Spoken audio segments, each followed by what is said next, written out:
How to disable media auto download in WhatsApp. In this video, I'll show you how to disable media auto download in WhatsApp so you can save data and space. Let's get started. First, make sure you have downloaded WhatsApp on your device. For iPhone user, you can download it from App Store, and for Android user, you can download it from Google Play Store.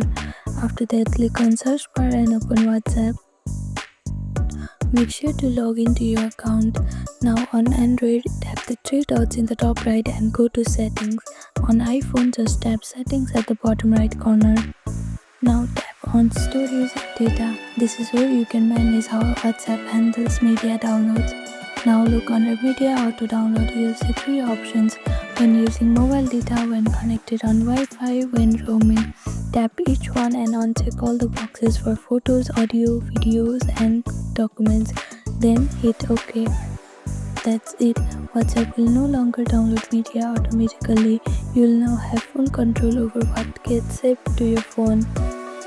If you want to clean up existing downloads, go to Manage Storage in the same settings menu to delete large files and free up space.